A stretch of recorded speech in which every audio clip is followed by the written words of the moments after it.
journey somehow. Oh, the devil's on my track, trying to turn me back. Gotta make this journey somehow, somehow. Lord, I've got to make the journey. Devil's on my track, trying to turn me back. Got to make this journey somehow. Lord, I've got to make this journey. Devil's on my track, trying to turn me back. Got to make this journey somehow, somehow. Church, I've got to make it. Oh, the devil's on my track, trying to turn me back. Got to make this journey.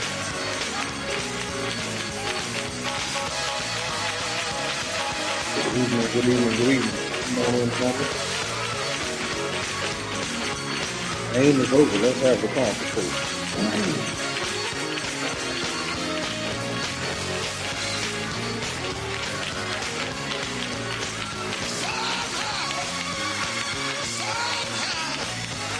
Say something when you come in. Say hello. Say good evening. To meet you all. Aloha. Let me know you're there. See you coming in. Waiting on about 7 more people.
Waiting on 2 more and then we're going to get started.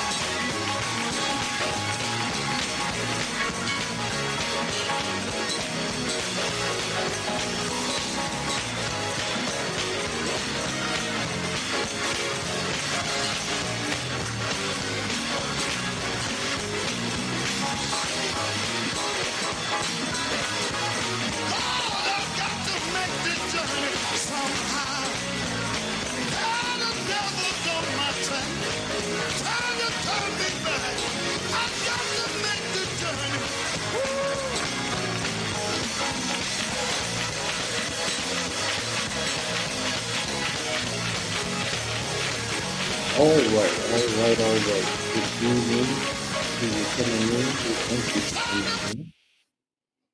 We thank you for coming in. Good evening to you all. Glad to see you on tonight. We got some stuff we want to talk about. There are a couple of people that I'm going to talk about tonight that I normally would not have a conversation about.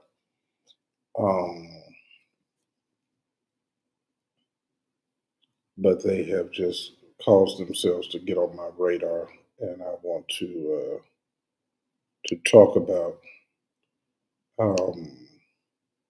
what they have said. We're gonna get to the COGIC business in a minute, but I want to get this out the way. So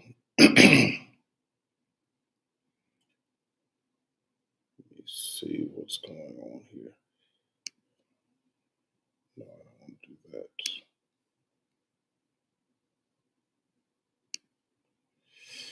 Yeah. So there was a couple of things that have happened in the past week or so. One had to do with Bishop Wooden, and the other had to do with Apostle Tommy Quick. And I want to play this, and then we'll talk about it on the other side.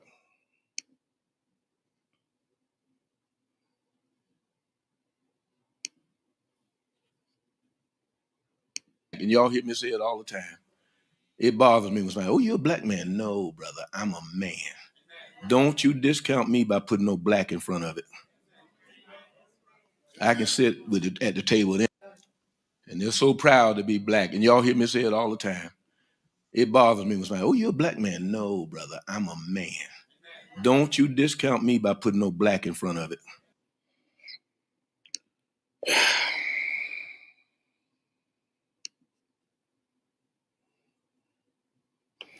I could play the whole thing, but I just don't feel like it. I'm not going to even. St. Louis is what I'm told. St. Louis is what I'm told.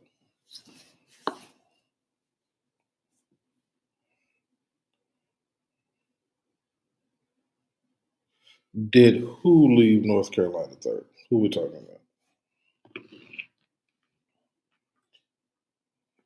I want to, as a black man, say a couple of things to specifically because Bishop Apostle Quick said this. And yeah, I don't know if he, you know,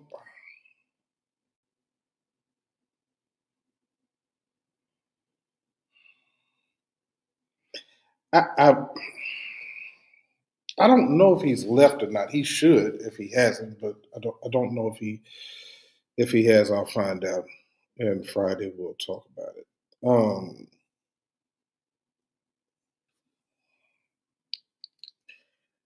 As a black man, I need for him and Bishop Wooden to understand um,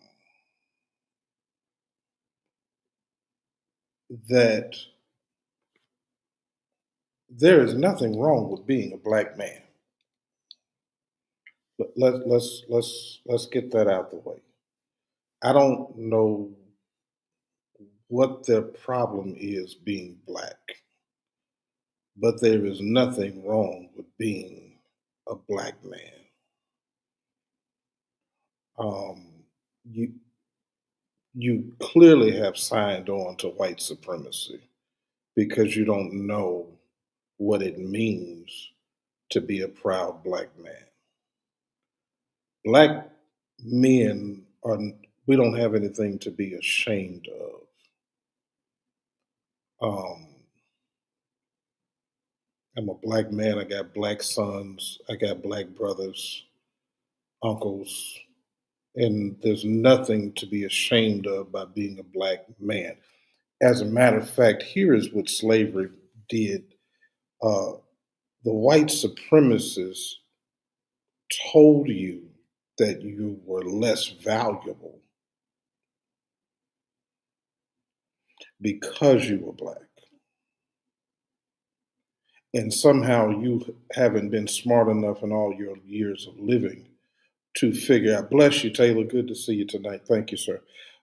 You haven't been wise enough in all your years of living to understand that the reason that white folk went and got us and brought us over here was not because we were inferior, but because we were superior. We were superior farmers. We were superior mathematicians. We had superior strength. We had superior quickness. Everything about us was better. As a matter of fact, the only thing in history that could replace the black man working was a machine.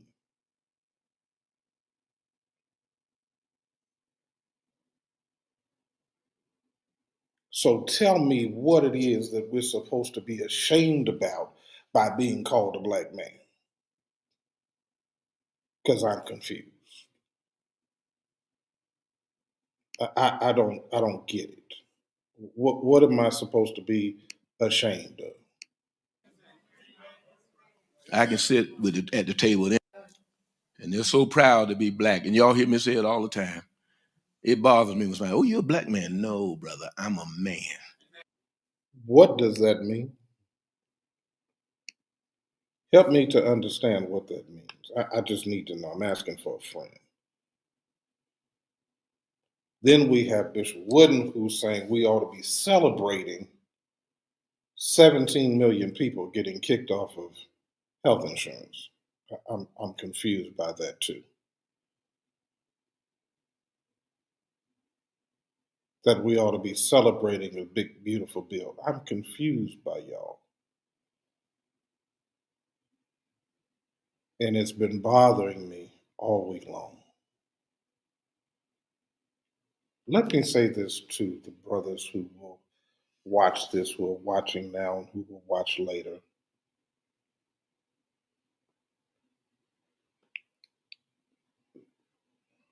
There is nothing wrong with being a black man.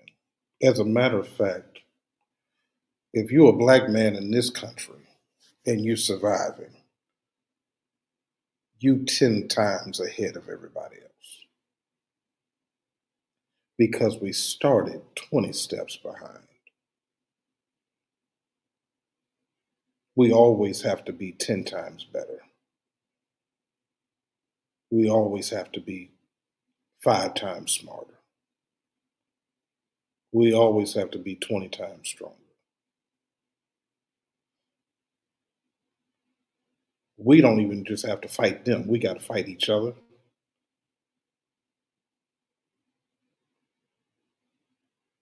We got to fight sisters calling us sorry.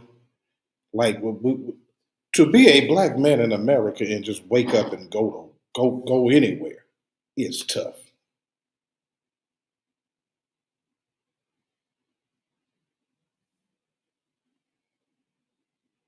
Yeah, not celebrating people losing their health insurance, not doing that. Can't do that. Can't do that. Can't do that. There's nothing beautiful about. They cut the funding to school lunches. Tell me what's beautiful about that. In North Carolina alone, they're getting ready to lose over 30,000 jobs. 9 billion in funding for education. Tell me what's beautiful about that. I'm confused by y'all. I don't even live in North Carolina, and I'm confused by y'all.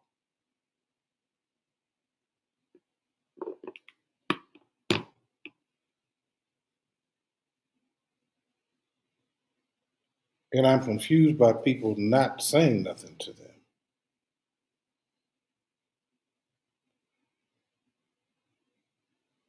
I'm missing it. So I had to say that tonight because it's a problem for me. Then I got a whole nother problem. And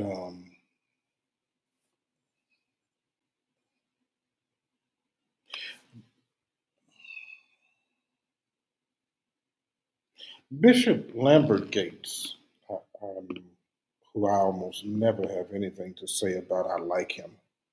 I, I like a lot of things about him.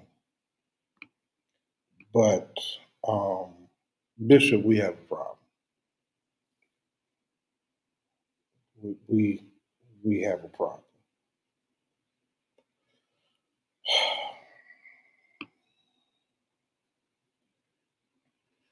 Because I'm curious as to, there was something you said when you were reprimanding your people the other day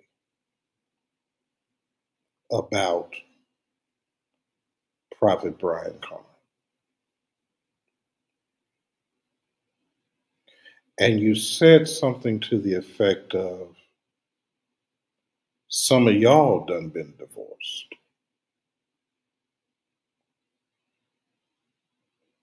Now, my question is, are we comparing divorce to 10 years of shacking?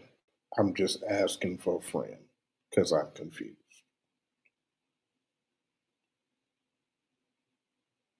You want no one to say anything about him.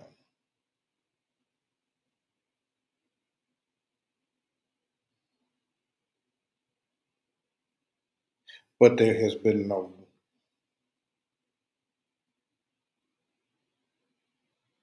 correction, no repentance, and now we're comparing it to divorce.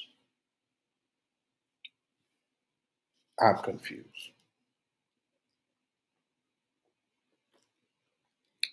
Somebody has to help me get unconfused. Because the last time I checked, yeah, they've been wild with that subject. I'm confused by the whole conversation. And I'm going to have a conversation about it in a minute in a different context because I'm only going to talk about him and Bishop Hall for a specific reason.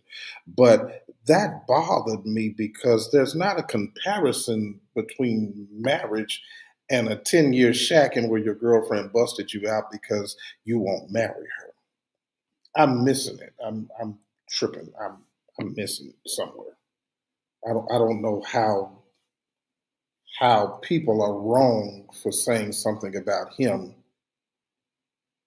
apparently shacking with his girlfriend for 10 years and having orgies and threesomes and all kind of stuff. What does that, why are you punishing your people? Why do your people need to be reprimanded for saying they don't want to hear him preach at their meetings? Help me to understand.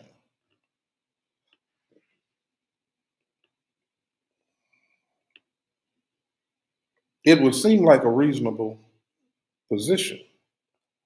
And I'm not saying cancel him or whatever. I mean, you do what you want to do. But he just talked about hurt people and that no one was wrong. And, sometimes people get hurt and never acknowledged that he was the cause of that and whatever that was. I'm confused for a couple of reasons. And now he's preaching differently and saying he was a fire and brimstone, hell, and everybody going to hell preacher until life hit him. That's what he's saying now. I don't know what that means.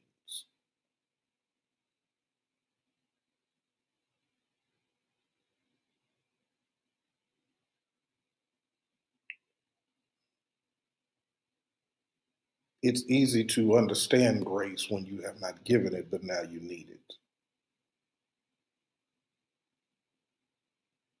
Just like I run into preachers all the time who got one stance on homosexuality until one of their kids come home.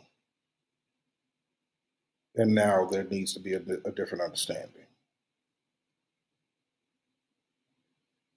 I need for you to know, Bishop, that Brian's problem is not divorce because he's never been married. And divorce and shacking ain't the same. Not even close. And divorce is not a sin in the Bible. I'm going to mess somebody's theology up in a second. Divorce is not a sin in the Bible. But based on your divorce, if you engage in fornication, or you may end up engaging in adultery if your divorce is not biblically sound. Now that's in the Bible.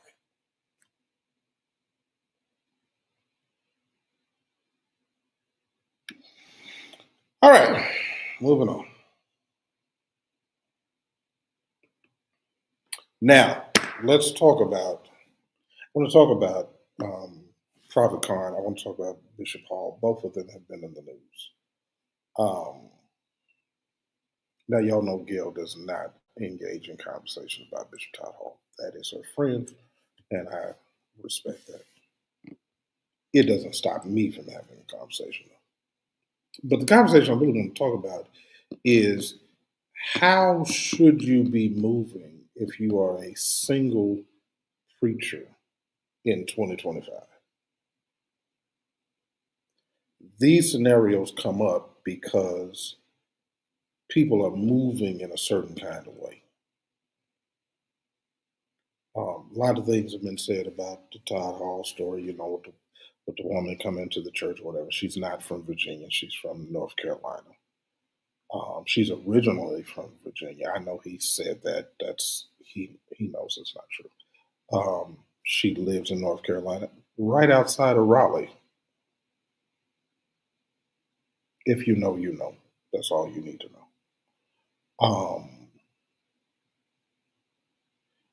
She is being held in a facility in Florida because Florida has what's called a Baker law, a Baker Act law. And in that law in Florida is one of these weird states that if you make a threat, or if the police or a judge feels like you are a threat to somebody, then they can hold you in a facility against your will for 72 hours. If in that 72 hours they still feel like you're a threat, they can hold you up to 6 months. And so that's what they've done to her because of something she was saying while she was in there in the lockup because she was angry. And from my understanding, she was talking about what she was going to do when she got out, and that will keep you held in. And she didn't realize you're in Florida. You can't do that. And so she got to deal with that. But that's a whole nother story. That's really not even the point. The point is whether you are Prophet CARN or you Prophet Hall, when you are engaging with people and you are single and you're in ministry, Judge Maybelline used to say it like this: look deep before you leap. That's number one. Number two, as a body, we got to figure out how do we feel about single preachers. Because you have to assume that a single preacher is going to eventually date somebody, right? That's eventually going to happen. It's the way that it goes. And so they have to be more mindful of how it is that they deal with those types of interactions. Y'all know I don't really get into personal relationships, so I'm not ultimately super concerned about those relationships in either way. I'm concerned about hypocrisy. I'm concerned about bad theology. I'm concerned about bad hermeneutics. And so, speaking of, let's get to aim. Who went and who watched? And what are your thoughts?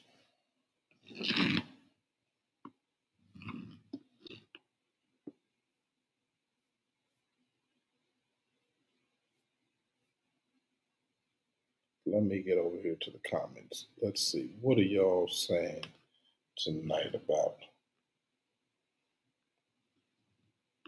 Okay, Ben said he went and he enjoyed it. Marquis said he watched. Okay, Ben, tell me. Sandra says she watched. Okay, Marquise watched. I've talked to a lot of people who were there. I was unable to go because I had to be in Houston uh, um, for for court for someone for a client, so I was not able to go. Robert Taylor watched. Okay, Ben, tell me what you said you enjoyed it. What I did hear a lot of people that I've talked to told me they enjoyed the classes and um, the sessions and things of that nature. Tell me what your overall thought was about AIM, because I know people think I'm finna kill it, but I'm not.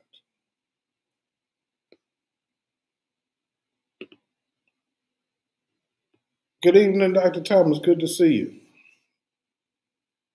Did you go to AIM? Did you watch AIM? Y'all tell me what happened. Y'all tell me.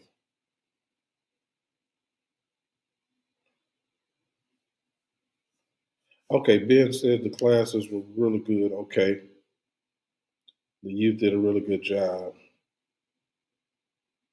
Yeah, I'm hearing a lot about the heat, which it didn't take a rocket scientist to figure out you don't go to the desert in July in the summertime. I don't, I don't even know how they came up with that. I am being told the classes were really well enjoyed. I do know that I know the registration was down. And I think that really kind of had a lot to do with where it was at. Um, yeah. That's the and you do know for those who don't know, they had told them to be in Class A vestments for Friday night. They eventually heard the Lord on that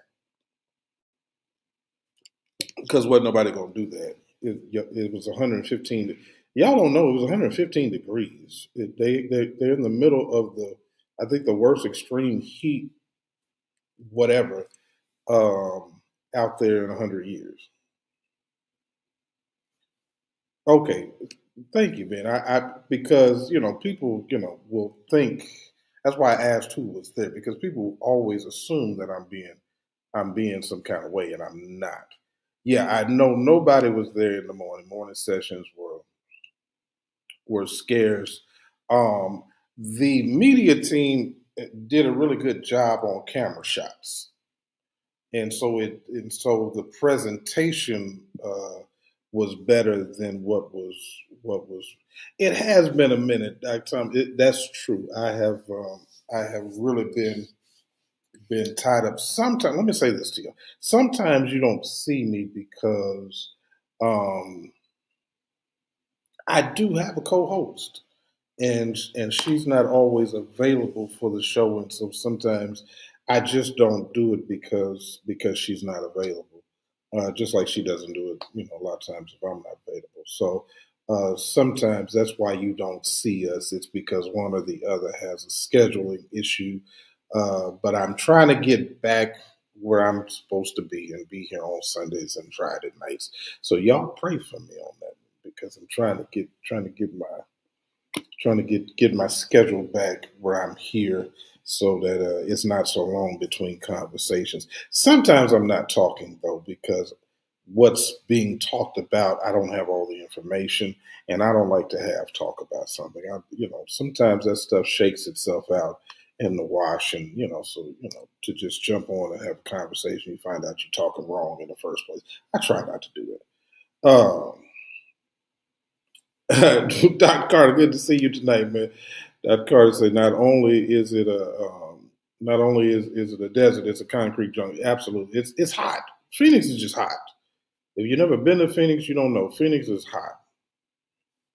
Um, I didn't even know that they did not announce the location until I think late last night. Somebody told me that, and I was like, "What?" But my understanding is supposed to be St. Louis. Now that could change, but for right now, that's what I'm being told is St. Louis. That's what I'm being told. Well, um, yeah, I don't know why they could. 114 degrees wearing all black. Yeah, crazy. Absolutely. And that's like it was really weird. Arizona is a small state with only one jurisdiction. So you don't even really have like the infrastructure and the strength to. It's just a.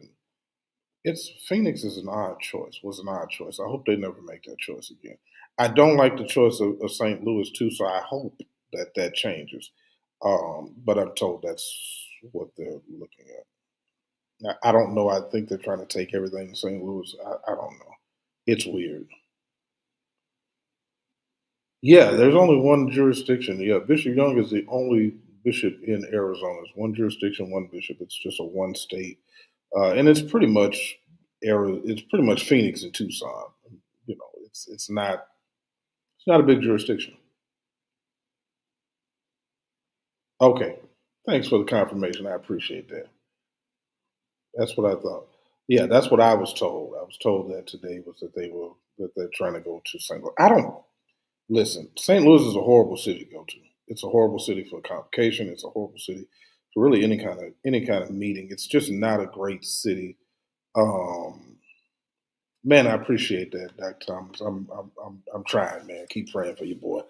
Um, it's just not a great city to go to. You're going to pay more for airline tickets because it's a small market. Hotels are going to be what hotels are going to be because it's a small market. It just doesn't make a lot of sense to go there. Uh, what is a shame is that you had less than 4,000 people at the AIM convention. Joshua Giles, who most of you have never heard that name before, had 19,000 people in Orlando at the at the auditorium. Um, okay, got over 50 churches. Okay, okay, I didn't know that. I didn't know that. I did know it was a small jurisdiction though. I was told like 2,000 people or something like that. I don't know. I mean, it's not a dig at y'all. So please don't take it that way. Please don't. I have a lot of friends in Arizona, so please don't take it that way. That's not a dig. When I'm talking from the business aspect of things. It's not personal to the jurisdiction. I love Bishop Young. Uh, Very kind and very supportive, and I appreciate him. So yeah, it's not about Arizona. No, no, no. Got a lot of friends in Vegas, Arizona, New Mexico. So it's not that. It's just the reality is it's a small jurisdiction, and it's tough to do. Uh, Phoenix just doesn't have the infrastructure for that kind of meeting. There are no amusement parks. There's nothing really in Phoenix. If you don't golf, and who's going golfing in 115-degree temperature unless you're used to it? Nobody's doing that.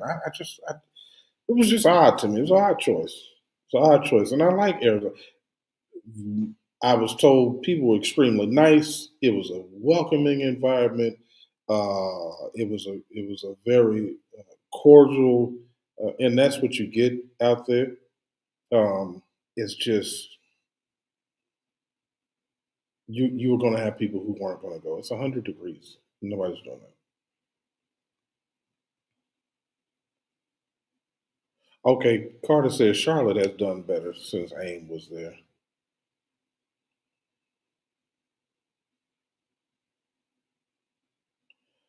Um,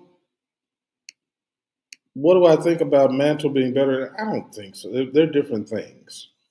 I don't think it's greater. They did have greater numbers, and what bothers me about that is nobody knows who Joshua Giles is if you don't know who Joshua Giles is. Okay, he's from a small place in Minnesota. He doesn't have a mega church. He's got a nice church. He's got a nice church, but it's not a potter's house. It's just it's a nice church. Um, but good evening, Evangelist Young. Good to see you.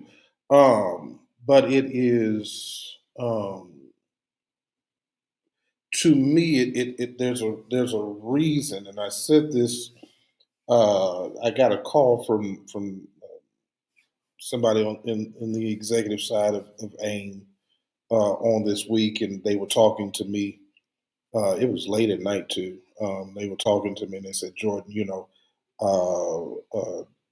Chairman Green, he's got these ideas, about solutions and this, that, and the third."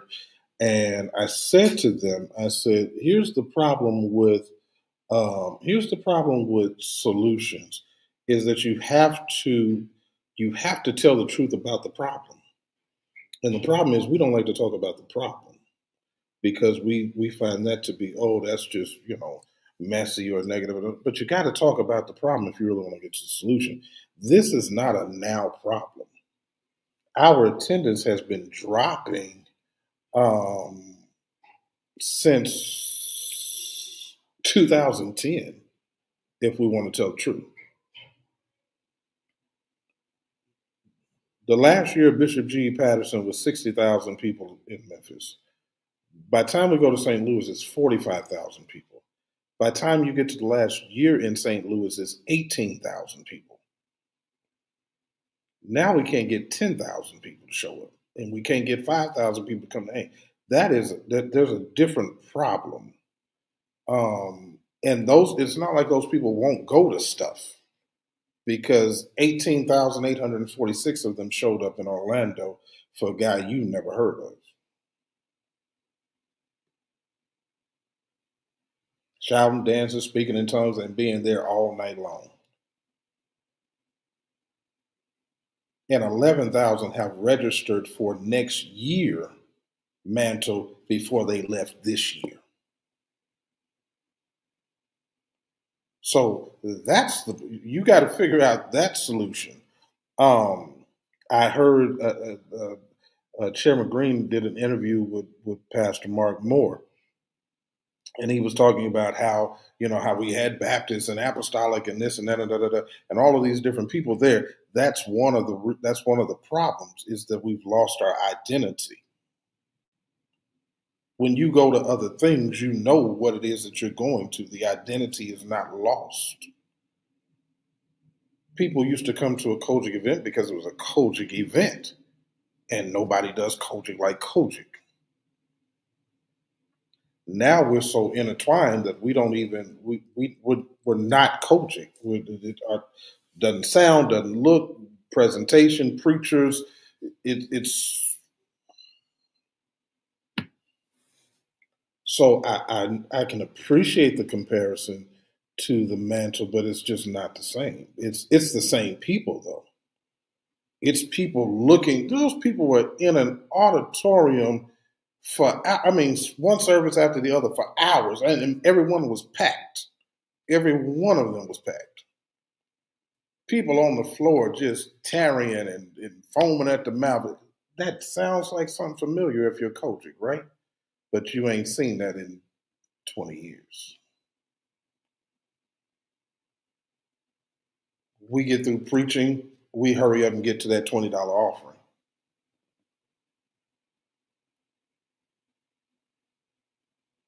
Ain't nobody coming to the altar. Ain't nobody crushing that.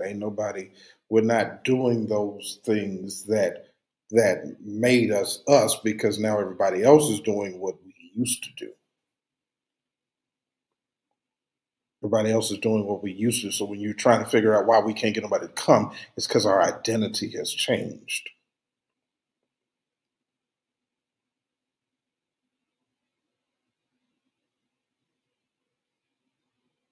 Offerings and a lecture. That's it.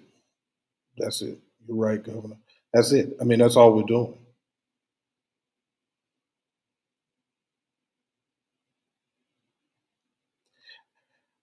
Bishop Ray, I was the same way. And thank you, man. I got your message. Thank you so much. I meant to hit you back. Thank you so much. You're not the only person. I had people hitting me up and saying, man, what is this? Where's the general board at? Like, it's become really weird. It's like a clique of people that you see now on this stage. The general board is almost like non-existent. Like, it's almost not like, because you got all these other people that's surrounding, and it's weird to me. The protocol is gone. Um, I don't know. Email me. Tell me what happened. I don't know. Um, I wasn't. So I'm just now getting. A lot of information comes out afterwards. Uh, yeah, the Hollywood era of the Church of God in Christ. That's what we're in. And if you watch this platform, we talked about it before it ever happened. Like, because that's what's coming. Like, it's just a weird. It's an odd thing. Um, I don't have a problem with other people. I just find it to be odd that it's like a family reunion. When you go to AIM, when you go to convocation, it's like a family reunion, right? So at your family reunion, you don't bring like your random friends to the family reunion. They don't fit in. Like, it's nothing wrong with them coming, but come on, it's a family reunion. Like, when you come to AIM, it's odd that we have all of these. There's no display of where is our next. What's next up? Who are the next preachers? Who are the emerging voices? Who are the emerging pastors? Who are the emerging leaders? And then you have a youth. You got a youth that's got the average age of people in leadership at 50. Like, I'm missing this. I'm missing this. And I don't want to. I'm trying not to be, because I heard it was a really good. The classes and the sessions were really good. That's what I heard. Um, we got to do. If you want to come up with solutions, you have to deal with what happened, and you got to fix that. I said to someone earlier today, the problem is that most of the people you see in our meetings now are either baby boomers or Gen X, right? But our kids, who are Gen Y and Z, they're not coming. They're going to the mantle. They're going to the mantle because they don't want to see politics. They don't want to hear a bunch of preliminaries when you get up and have to. You gotta. It takes you 30 minutes to preach because of all the people you gotta mention. They don't want. They're not showing up for that. Okay, they are not showing up for that. Why is Superintendent Nathaniel Green not a bishop yet? He's not in a jurisdiction where he can be a bishop. Bishop Houston is, is still pretty strong. I would assume that's it. And then Milton Timmons, they're making him auxiliary this year. So I don't know that there's a jurisdiction in Texas that's available for him. You got to remember, he came into Texas into a bishop's church over a bunch of other people that were already, that's a touchy subject in Texas. So yeah, I don't know where now he could be made an auxiliary bishop, like Bishop Hines was forever, for all those years, or Bishop Hennings. He could be a Episcopal appointed auxiliary bishop. He is an administrative assistant though, so I just don't know where he would land in Texas. There's been a couple of places that were mentioned, but both of those now I think have somebody either designate or somebody waiting in the wings. So I don't know. I don't know where he would go unless it was a foreign jurisdiction. Yeah, I don't know where he would go to be bishop. And I don't think that's now's the time. I mean, he's got time. What is he? 39, 38, 39? He's a young guy. He got time.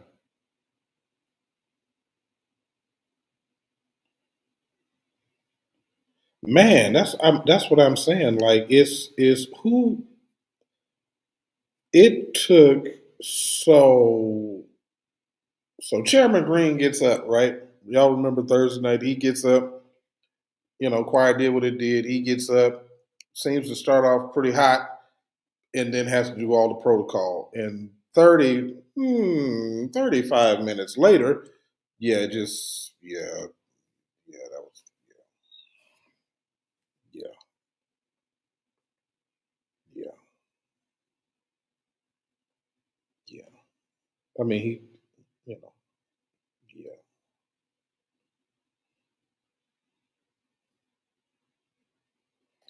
Do I think it's time to scale back on some of the annual conventions and conferences? We only have three, four. Like it's not even really a lot if you think about it. We had a leadership conference it's in January, and then 4 months, 5 months later, we have the women's convention, and then it's just that the women's convention and AIM are a month apart, but they're not even for the same group of people in reality, right? So you got the women's convention, and then you got convocation. Those are the four national meetings. We don't have the four of them. I don't think we have too many. I think we only have four. Um, and they're for different things. So like most of us, we're not going to the women's convention. For what? It's not really for us. I mean, we can go, but it's not really for us. Um, Moving the men's convention up, I think was a bad idea. I don't like that idea. Um, that's a weird time to have the men's convention. What, May, something like that? It's weird. It's a weird time to do that. I think that one you can probably move. Um, do I think it's time for the changing of the guard for the president of the choir? Yes, yes. Um, I think we did a lot of.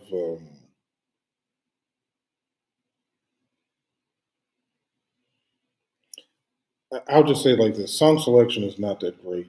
Um, but we are not apostolic, and so some of those songs just don't even make sense for us. Not that they're bad songs. I enjoy the songs, but they're just not. Yeah, bottom line, yeah, I think so. Um, what do I think the presiding bishop will do that? No, he won't, because apparently he doesn't like to. It's like Donald Trump. He doesn't like to feel like people are telling him what to do. So, so he won't do that. But it is time. I've been saying this the past 2 years. I think Kiara Sheard is a choice. That would be my choice. But I said that there were really only three choices: Kiara, Derek Starks, or Patrick Riddick. That's my opinion. I don't know what the issue is. You know, the presiding bishop particularly has with Patrick. I do know, but anyway, um, I've been told. Uh, but I think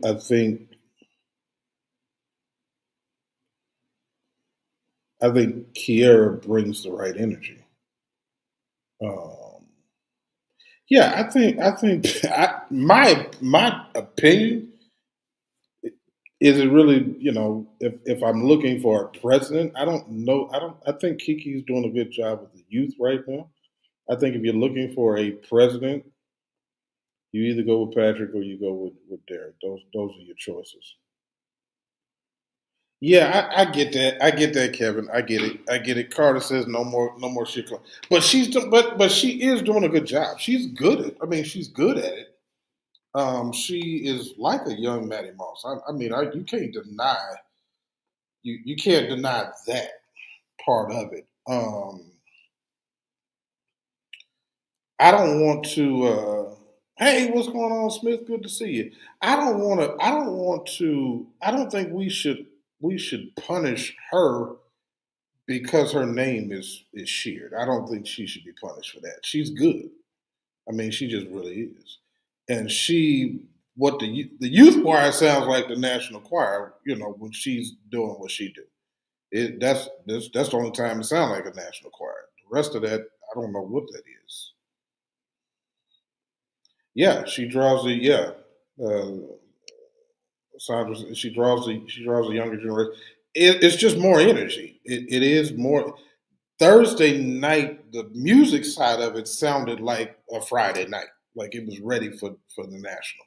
It was the best night musically of the whole convention. Yeah, I mean, yeah. Thank you, Taylor. I appreciate. I mean, we can't knock her just because she's flat Bishop. Now, some people. Now, I do. Nepotism runs wild in our church. I get it, y'all. I get it. Nepotism is horrible. But then there's sometimes when you've earned it. And I think she's earned it. She's been earning it since, them GI albums. Her and Jay Drew, they know what to do with some things. I mean, you can't knock them for that. Yeah, you got to change missions. I don't even know what that was about. I don't missions and Sunday school. You know what? Look, that's that on that.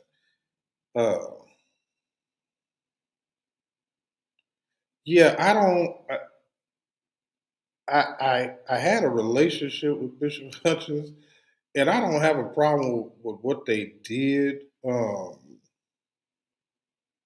I didn't like the change to the songs though. I don't know why you did that. Uh, God's Got a Blessing is not a jazz song. I'm confused by some things you just gotta leave alone. How you doing a tribute to somebody and then change their stuff? I don't know what that's about. Patrick has earned it. He has been there. I think Patrick and Derek both have been there. I think they both have earned it. And that's but I believe Patrick has really been. My first uh, endorsement for that was Patrick Riddick, just because I think I know what he brings to the table. But I also think Derek brings the exact. They're both equal. I mean, they both are recording right now. I mean, they're relevant producers, they're relevant writers, they're relevant directors. They're working with major people. Both of them. I mean, that's a toss up for me, to be quite honest uh, with you. I would say, but I think I would give a little bit of edge to Derek Starks just uh, from the ability to grow the music department and the record division and kind of do that thing Matty Moss did, how we had UNAC 1, UNAC 5, UNAC 4. I think I just kind of lean more towards that on him. I don't really have a pick for missions because I don't think they should have got rid of the missions president in the first place. That was a personal issue. I think Bishop Matthews was doing a really good job. I don't know who else internationally goes as much as he did, which was the formula that Bishop Moody had established. So I don't know who's ready to step into that kind of. I don't know enough about really the current missions president to say that he's good or he's bad. I don't know enough about him. I'll look into him, but I don't really know enough about him to know. I mean, maybe he will become that. I know he's not. I don't know he's doing it now, but um, yeah, I think they would be good as co-presidents. I think Riddick and Stark could be really good co-presidents. I don't think they would have a problem with that. Um, I thought Gatlin was good with Sunday school, so I don't know why they changed that either. So that's just me. Um, but Bishop Matthews, in terms of mission, I mean, he really was doing the mission work. So it's a little bit different to me um, on that. He visited those places, went into those, hard places to go into, and he had a lot of stamps on his passport. So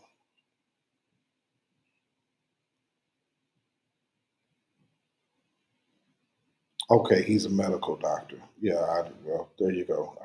I don't know. I don't know what the presiding bishop's vision for mission is. to be quite honest with you. I think Bishop Matthews was chosen for that. He wasn't even a bishop when he was chosen. He was chosen for that because he was doing the work. Because he had moved his whole family from Detroit over to Africa to work in those areas anyway. So, I don't know what the thought process was. Do you know what happened between Bishop Sheard and Bishop Highsmith? I do not. I do not. I'll find out though, but I don't know right now as I sit here. But I will find out. I'll know by Friday, but I don't know while I'm sitting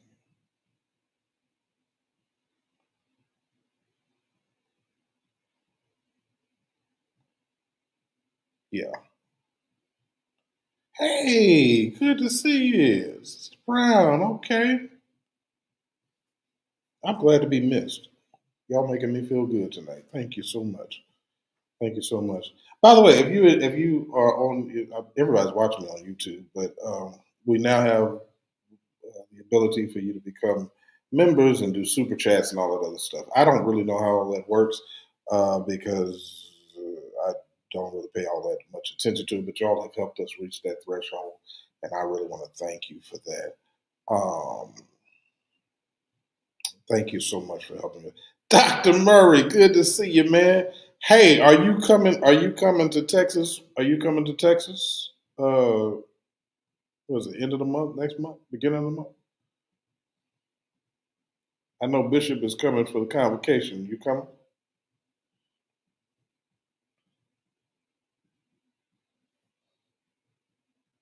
Let me know if you do. We'll go have lunch. Okay, let me know. Let me know when you get in. We'll go have lunch.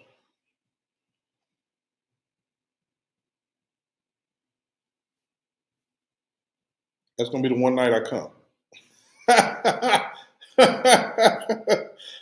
Inside joke. Inside joke. Ah, I'll be there. I'll be there that night for sure. Um, yeah, got to be there that night. You know what it is. You know what it is. Um, but no, seriously, it's the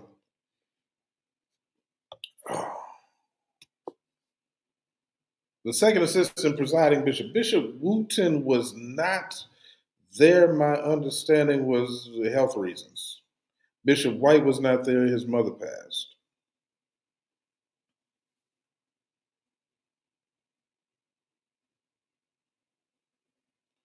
Okay, yes, I do know what Roland Martin is talking about with Bishop Sheard and the National Baptists and the something, the other Baptists, I forget who it is.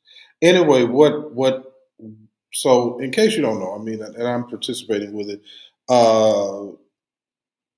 when Donald Trump became president, um, many companies, Walmart, Target, a lot of major companies um, got rid of their DEI initiatives.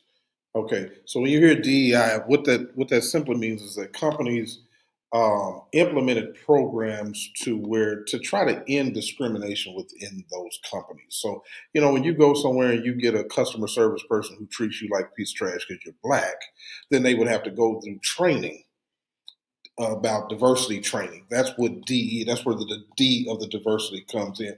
Diversity training, teaching people how to interact with each other, how to respect each other. Inclusion, equity. That was about women. Inclusion was about LGBTQ, and so not discriminating against them. That's what DEI is all about.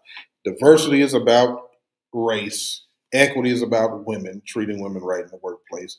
Inclusion is about not discriminating against the LGBTQ. Okay, so they got rid of theirs and targeted it in a major way where they had made all of these commitments to HBCUs. They had made commitments to black businesses. They had made commitments to purchase. Their purchasing agents would go to black businesses and manufacturers and clothing makers and things of that nature and bring more diverse companies onto their shelves. They bagged out when Donald Trump became president because Donald Trump push for schools, and y'all know he's doing this, right? Schools and businesses to get rid of DEI programs, or else he will take federal money from them. And so Target said, okay, we out. As a result of that, a number of people got together and said, hey, we have to boycott Target because Target had made some serious commitments. And I would get to that, Governor. Hold on. But Target had made some serious commit. Yeah, black vendors, and it started with the George Floyd. Absolutely, it started because of George Floyd. So all of this came about because of all the things that were happening that we have seen obviously in the news. So getting to what Roland Martin is talking about with Bishop Sheard and them, Target has refused to sit down with they're making Jamal Bryant the face of it, but Jamal Bryant is not the only person. It's like 5 people who did this. Jamal Bryant just happened to be one of them, and he has the biggest platform and the biggest name that you know. And so and so he hits them so hard from the pulpit that, so that's the face you put on it. But they refuse to sit down. And they all made them some offers that they didn't accept. That was less than. And so what they did was Target reached out to the president of the National Baptist Convention. President of the National Baptist Convention reached out to 3 others. Okay. And Church of God in Christ was one of them. Bishop Sheard was at the meeting. He went to the meeting in person. And so they all took pictures and all this other stuff afterwards. But you never knew what that meeting was about if you didn't know what that meeting was about. Okay, so they just put out a picture and it looked like it was, we'll come by here. Y'all remember that where it seemed like Bishop Sheard was meeting with Baptist people and everybody's like, what does he mean with, was this like another thing with the Mormons? No, that was the meeting with Target. Okay, so Smith, you saw that. So that was the Target meeting. You never saw that in the caption of the picture. So if you didn't know that, you didn't know what that meeting was about. But that's what the meeting was about. So Target goes to them trying to get cover and basically trying to say, well, these are real representatives of black people because they represent these major black denominations. And so that was supposed to be cover for them.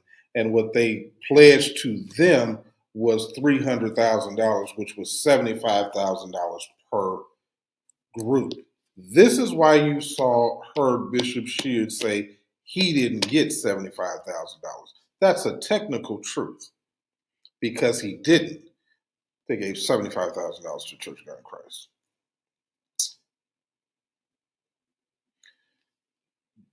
But I don't know how you take $75,000 on behalf of the Church of God in Christ without the approval of the General Assembly. So again, that'll be something that will have to be shown in November. You got to show it in the records. You got to show where this money came from. And then at that point, then there's something that the General Assembly can say about it. Yeah, it's still in the House though. Yeah, that was a technicality when he says, I didn't get $75,000. He didn't get $75,000. He took it on behalf of the church. That's what that was. According to those who were in the meeting. A meeting I did not show up to. Like most meetings, I get invited to a lot of things as well. But that was one that I did not. There were more than just the head people. There were other people who were there, other than just the presiders or the presidents or what have you, that were there.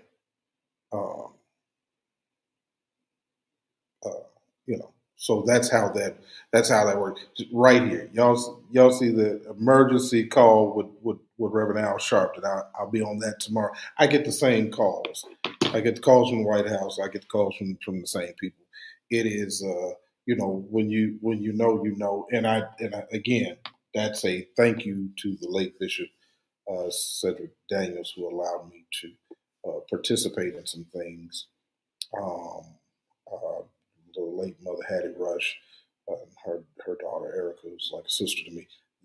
There are doors that open sometimes to you that others will open because they see you have the capability of doing some things. So sometimes when I know things, y'all, just because I'm privy to the rooms. That's all. It's nothing special. It's just if you're privy to the room, then you know what's happening in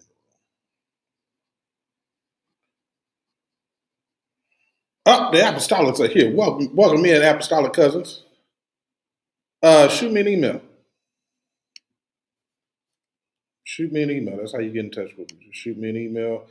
Uh, uh, for those who I do have to get back with. And then here's the other thing. Let me do this too. Let me do this too, because I have never done this, but I'm going to do it tonight. Okay, I'm going to do it tonight.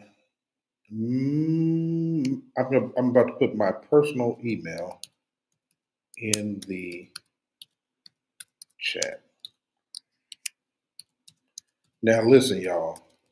Now, don't get mad if you don't get a quick response if you send it to my personal email, because you'll get it faster if you send it to the Heat Show email. But if it's that important, shoot me an email. Okay, I just posted my personal email. Bishop David Jordan at Gmail is really, really simple. It's just my name.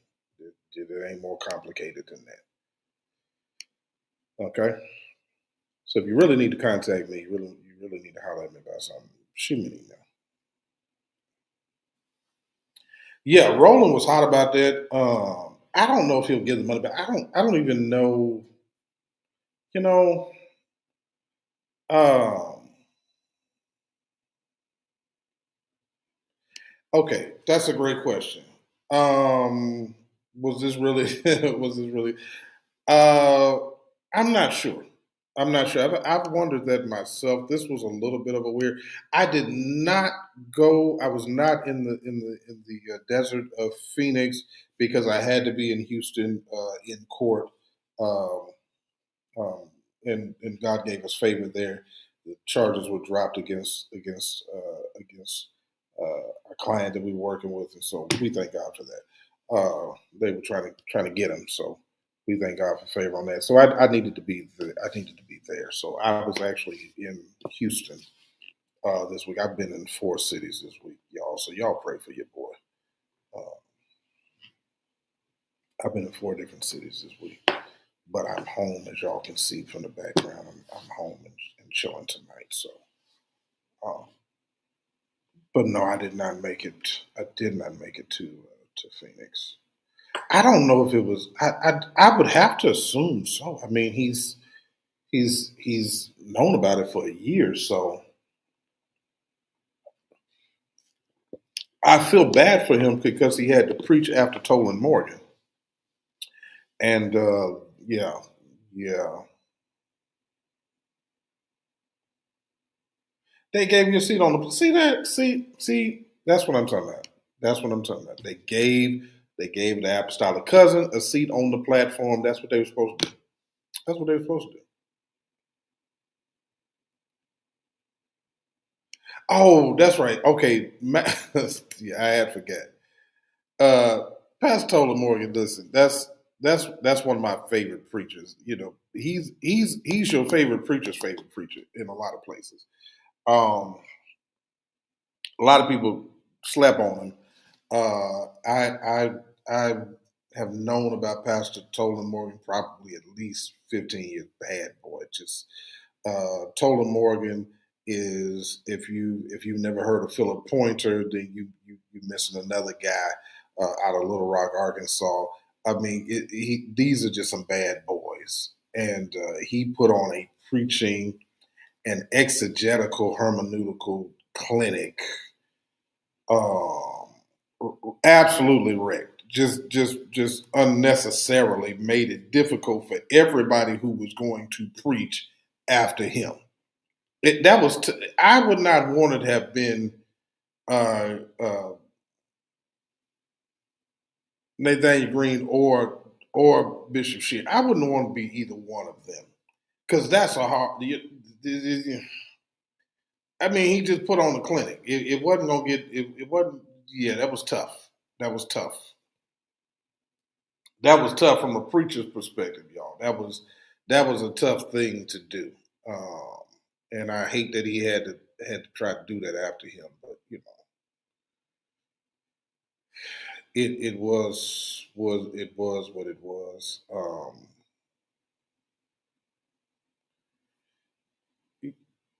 Okay, here's my answer to Bishop Macklin. I don't know. I think this will probably be Bishop. I think this will probably be Bishop Macklin's last term. That's my answer.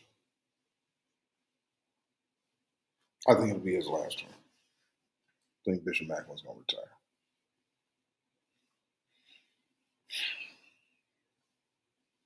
I don't know if he will, but I'm told he's considering it, and I think he should.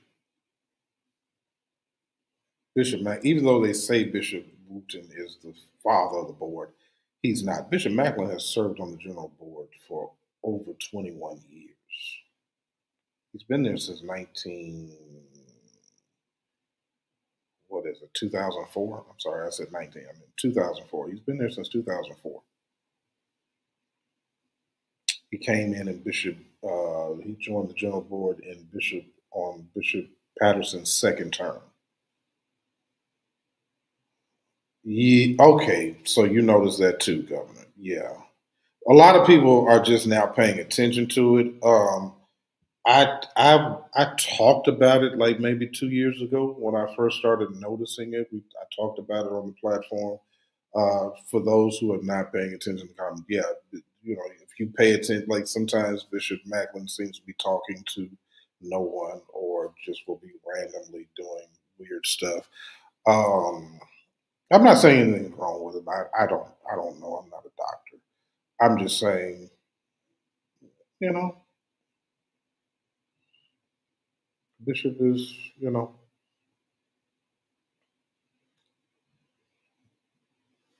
I think retirement is good. I think this should be his last term.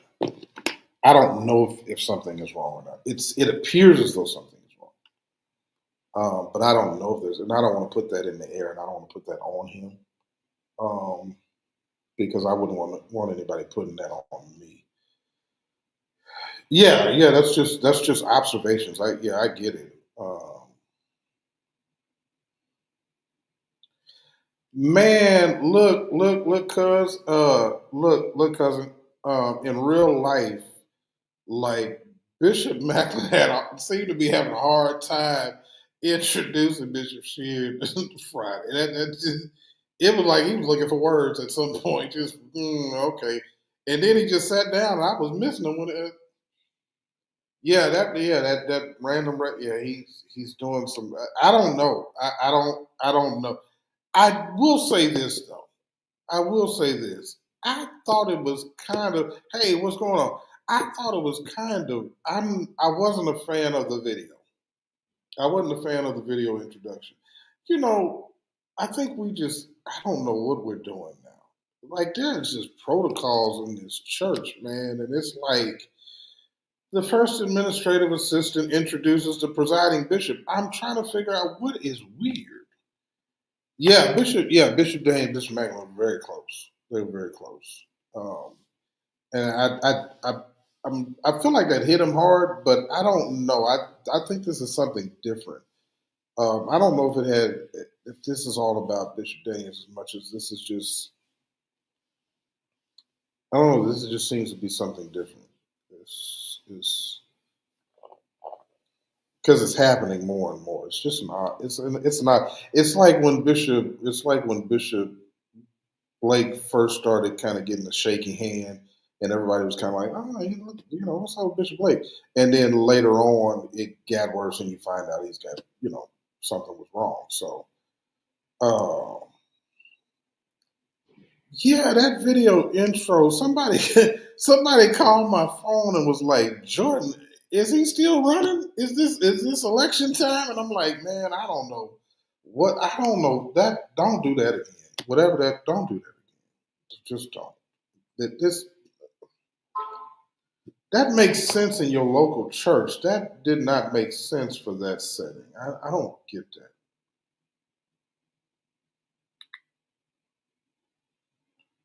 Yeah, I don't know what there is to say. I get it too. Yeah, Bishop Haynes, yeah, started doing weird stuff. Okay.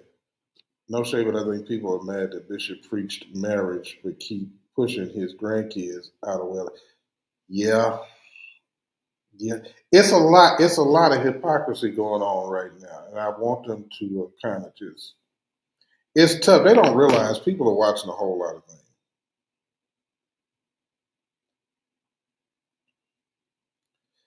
I don't know. That's kind of where they're going. That's what they're trying to do is to never vote again. That's what Bishop Blake did it. Bishop Blake was voted in, and then there was never another vote for Bishop Blake.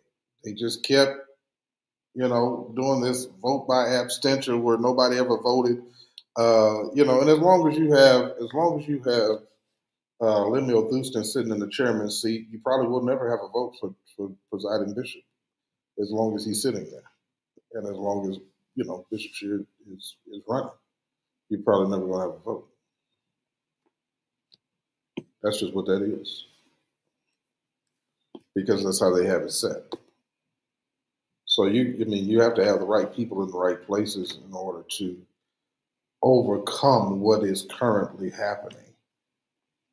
And it really does a disservice to Bishop Sheard to not have a vote for presiding bishop because it makes you illegitimate every single time. You're never going to get people who are going to think that you are legitimately the leader because they didn't vote for you.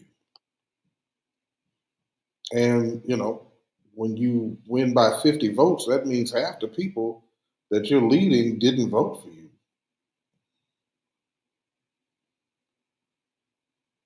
Yeah, I agree, Carter. I agree. I absolutely agree. I just don't know where we're going. I don't know where we're going.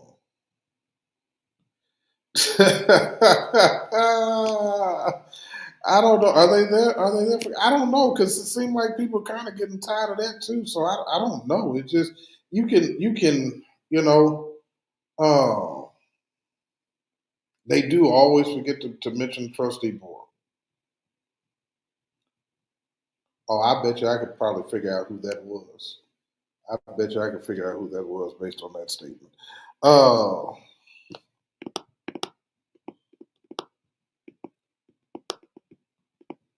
I mean, they hardly mention Edie and the pastors and elders. They, Reginald don't say nothing. It's like it'd be hard pressed for them. They got a problem mentioning the chairman of the board of bishops. They have a problem with that. It's obvious. It's just obvious. Like they got some issues up there. Like it's a lot going on up there. It's a lot going on up there. Panera Bread now has strawberry lemonade, and it is. I never get the basil. It's odd. I want basil in my drink. It's a lot going on right now, y'all. Yeah, they try not to mention Bishop Blake either. Yeah, that's kind of going away now too. I no, no. I was having that conversation with somebody else too, Bishop Ray. No, it is. Somebody's gonna have to tell me, why we have to buy tickets to hear people sing who are on staff. But that's a whole nother. I'm just saying. I'm just saying. I'm just saying. I'm just saying. You know what I'm saying. Uh, oh yeah, security is tight up there. It is. So here's the thing, right? A lot of them are looking for problems. Like it's not like security like Bishop Patterson. Like Bishop Patterson was something different, right? Security for Bishop Patterson um, um, was more just kind of, just to, it was more about crowd control, really, than anything else. The security for Bishop Sheard is a different thing. I'm telling you, y'all pay attention to it. It's like a game. It's Bishop. If you don't want that stop it.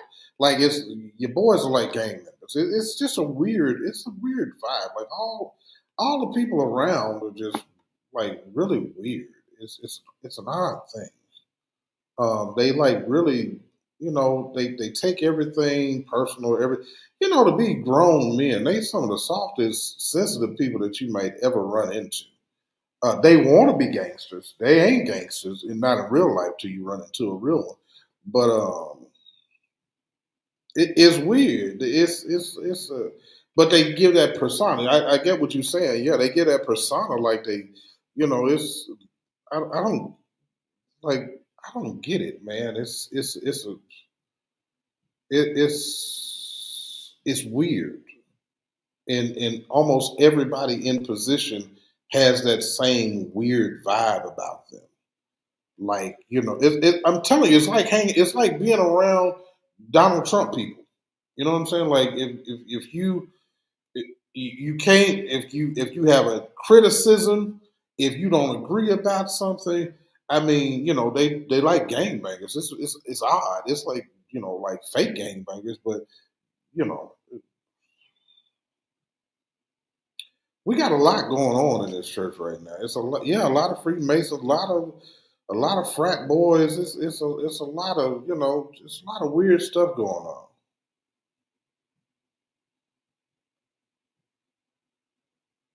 Yeah,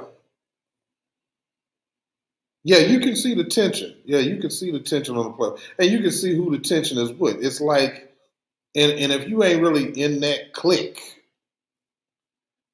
that's that Detroit. I don't know.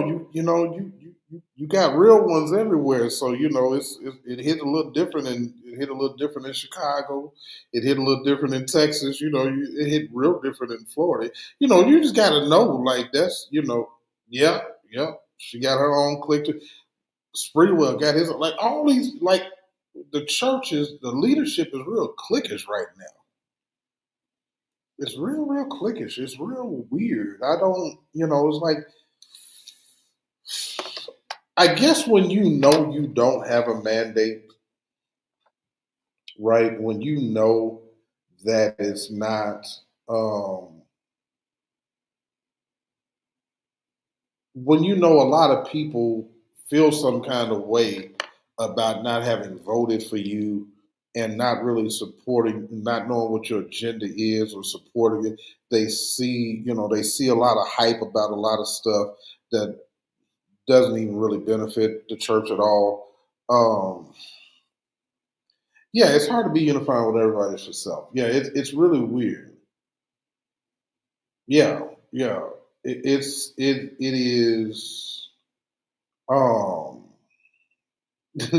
the shortness of free will depleted me. Oh, you saw him in person. That's what it was. Okay.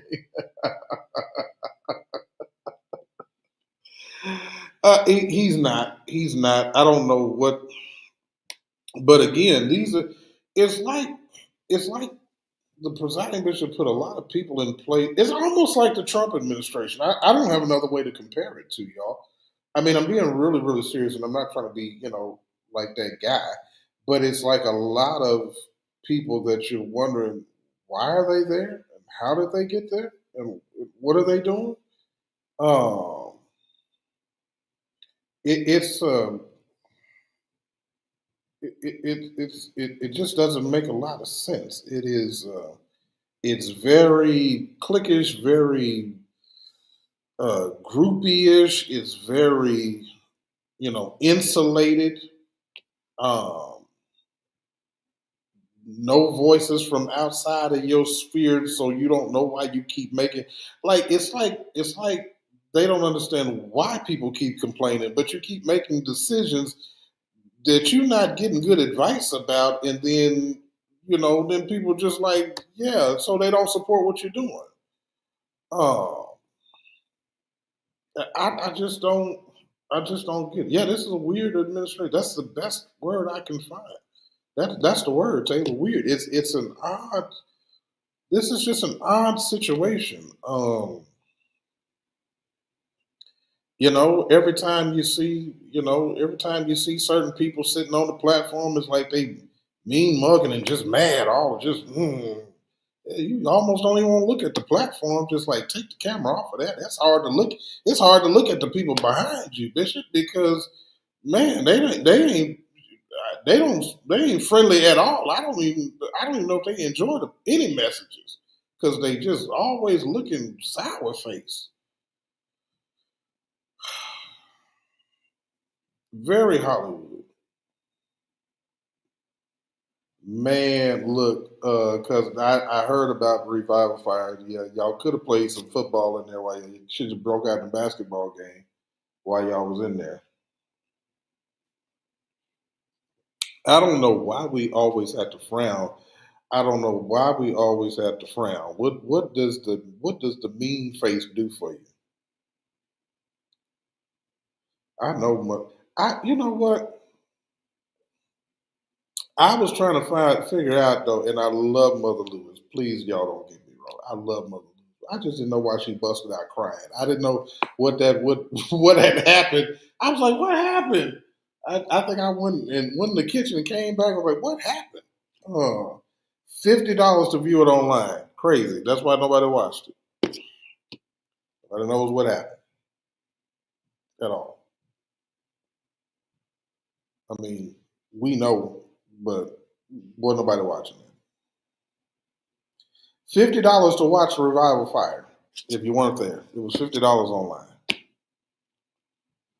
Mother doesn't look well. That's what I was. That's really what I mean. I know I'm saying it in a comical way, but Mother, I know Mother. She doesn't look well. She's clearly tired. Um, and I just don't. I don't want her to go nowhere. I don't want her to go nowhere. But Mother is clearly tired. I did not get what was happening with the crying. I'm sorry, y'all. I'm sorry. I didn't get why she busted it. Where that like she just went to talking about Jesus and the Holy Ghost and what is happening? Did she go in? I was trying to figure it out. I'm so serious. I am so serious. Because I missed whatever happened. It was like it happened in like a second. Yeah, it was crazy. What are you charging us to watch Revival Fire for? Just you know. But here's what's crazy. Okay, Smith, you say that's crazy, right? But how about this? Again, I'm going back to Joshua Giles. Joshua Giles charged $152 for you to watch online, and he sold out his registration. It is not that people will not pay. People just will not pay for foolishness. That's what people won't pay for. It is not that people won't pay. Sprewell didn't get that out the blue. Everybody does it now. Everybody does it now, right? All these conferences do that. They have online registration. Most of them like $100 or more. Like $50 was actually cheap, right? But nobody wants to watch foolishness. That's why they didn't pay. $151.99, and he sold out. Sold out. Yeah. She is a strong woman. She's a very hmm.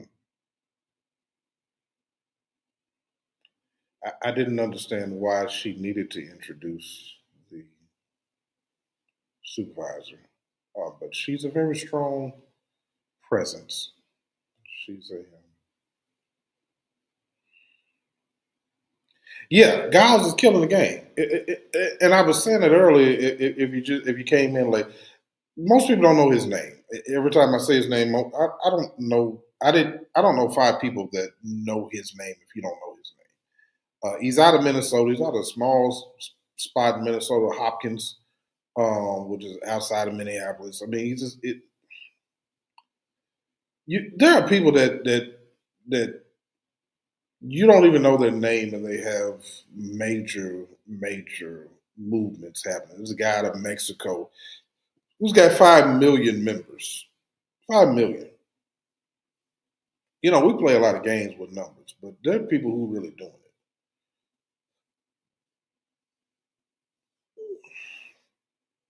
Bishop Matthews did not leave. He's just not there. That happens.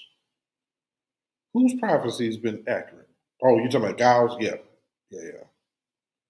I thought you were talking about Spreewell. Okay, Carter says they're trying to set Mother Bryan up to become to come up after Mother Lewis. You think so? I hope not.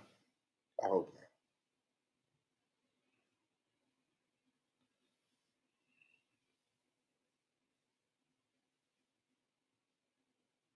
You know, sometimes leaving is talking about Bishop Matthews. Sometimes leaving is relative. I may text him tomorrow and just tell him, "Hey, man, people think you left." I know he feels some kind of way. I get that, and sometimes y'all see people fall off just because they got to get over stuff. You know, that happened with Bishop Daniels. You know, initially, sometimes it just takes a minute to get over when the church does something to you. Um, when you've been wronged in the church by leadership, it just it takes a minute. Yeah, that little church he got up in California, it's very small.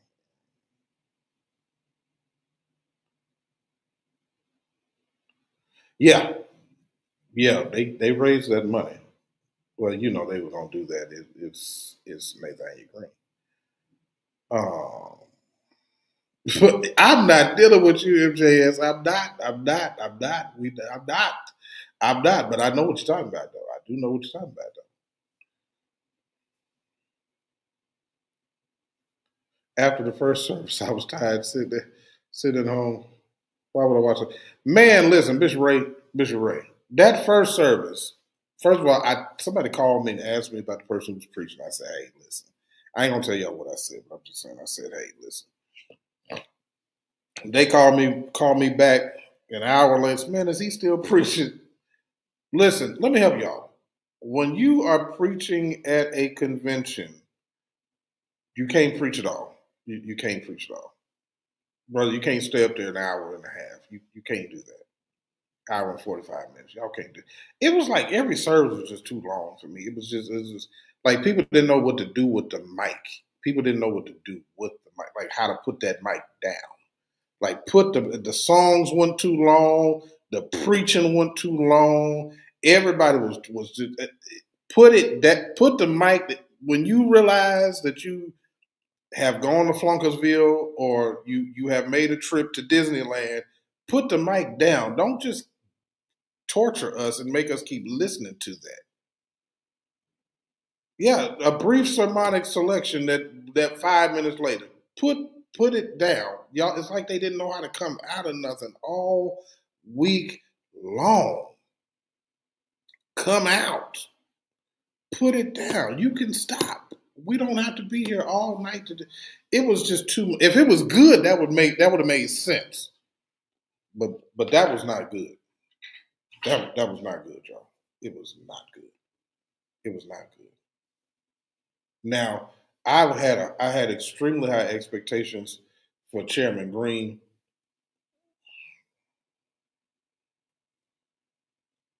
I had extremely high expectations because he is a very good preacher.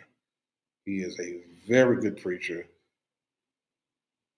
MJS, I don't know what he was talking about. I was lost in the sauce. I was lost in the sauce. I was. I'm not even gonna lie to you. I was lost.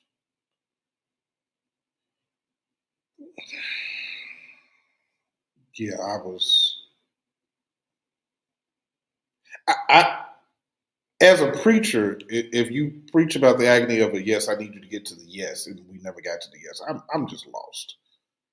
Um, yeah, he was kind of all over the place for me. It was several. It was very tough to follow for me. It was. So here's the thing. Here's the thing. If you are a preacher, if you're not a preacher, listen to this. If you're a preacher, you should know this. Figure this out.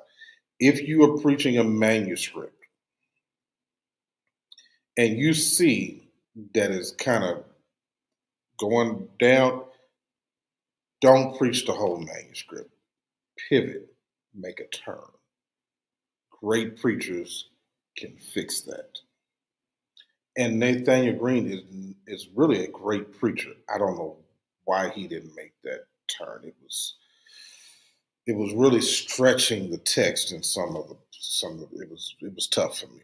It was tough for me because it was stretching, and you have to again. I think it had a lot to do with Tolan Morgan had preached the night before, and so maybe that made it harder for me. Yeah, Bishop Sheard was that was. As a matter of fact, if y'all paid attention, the chairman preached that you don't need the pressing for the oil. The presiding bishop got him preached the next night that you got to get pressed for the oil. Flag on the play. Y'all got to help me out here. It's hard to. I don't know what I'm supposed to do now. Do I need to be pressed? Or do I not need to? Do I got to go through something? Do I not have to go through something?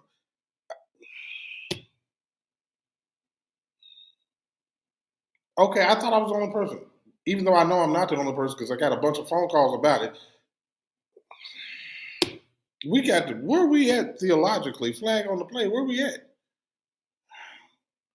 Yeah, I heard that one went bad too. I didn't even listen to it when they told me what it was about. No, Tolan Morgan made it difficult, y'all. He made it difficult. He put on a class. He put on a clinic, an absolute preaching clinic. If you've never been to seminary and you want to know what exegeting means and proper hermeneutic application means, go back and watch that. Yeah, you just that then to come back and kind of try to Mickey Mouse, that just don't work well. It boots on the ground. Keep just.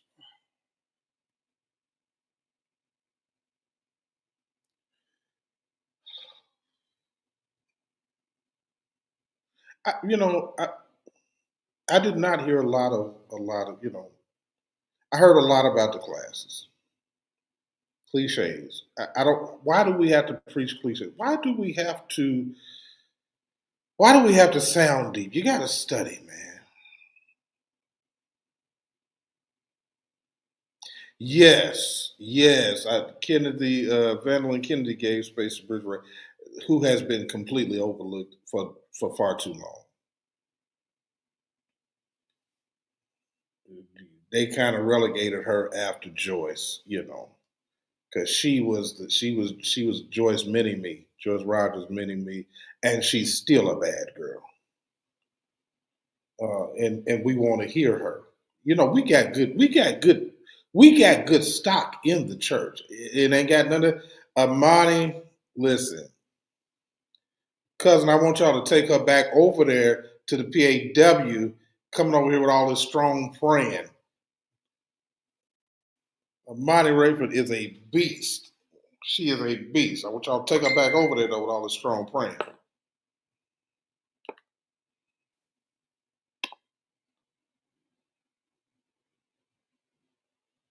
Yeah, you gotta, take her back over there.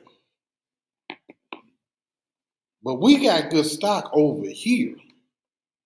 We got some people who were coming up to. This is why she was PAW. She was, They, as a matter of fact, they were with Mark Moore for a while. Yeah, but they were PAW. They were apostolic strong.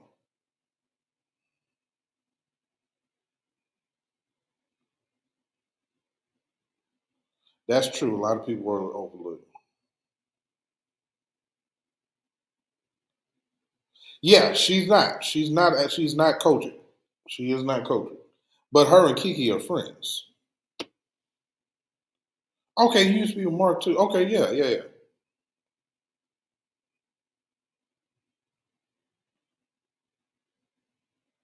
Yeah, I know his father. I haven't seen him in some years, but I know his father. I'm not so close with him. I was there when he had his first YLC. There was about 50 people there. Dewey came. He's a smart guy. Yeah, he's doing well. Mark is doing well. His dad is doing well too. He's in Chicago. And he's bringing that church back. He's bringing that church back, so I hear.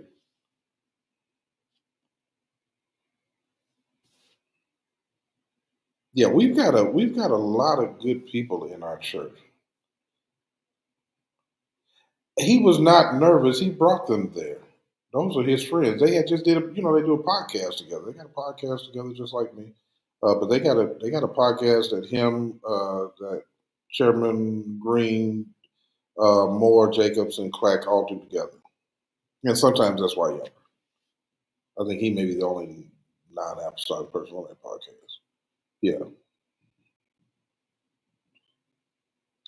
Yeah, they normally do that Pastor Mike stuff. Yeah, the four of them normally do that. I think they want to get in on that, but again, the mob was there, so wasn't none of that happening. The white bishop has been hanging tough. I don't know if Bishop Shea trying to recruit him or what. I don't know. And he had on his purple shirt. You talking about Bishop Matthew Brown?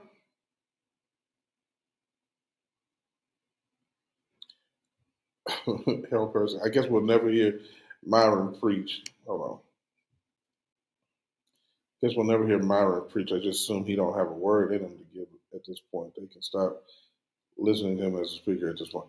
I don't know. You know what? He had he kind of turned the pre-musical into one of his flow services. But yeah, I don't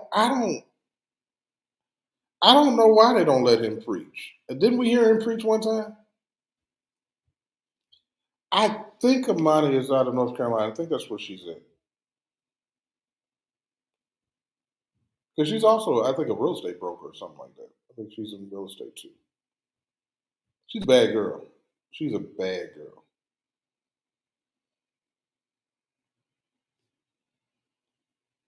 Yeah, he had him. He had him over there in Bishop Young Church, which was hot that night. From what I'm told, it was super hot, and he had him over there tarrying. I don't know what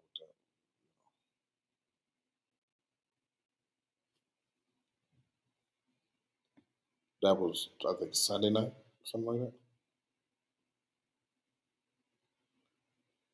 Okay, mine is out of North Carolina. She married. Okay, they said she married to Bishop Wooden's Minister of Music son. Really? His son plays bass? I did not know that.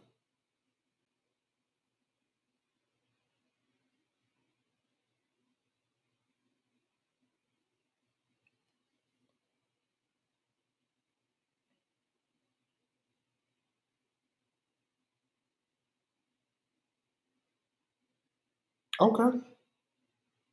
Well, God bless her. I did not know that. His son plays bass?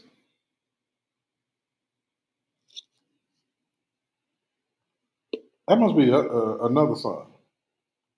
I mean, I know who her husband is, but I didn't know that was Bishop Wooden's son.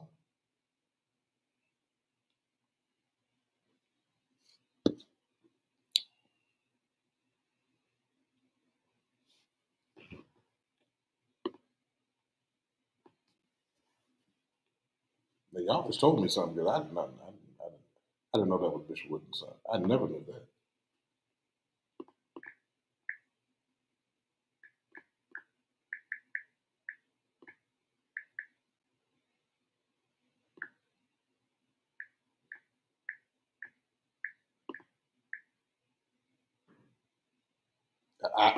Okay, thank you, Carter.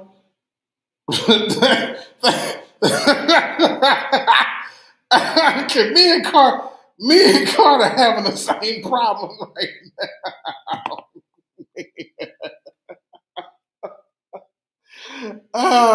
Me and Dr. Carter having the same problem right now. Okay,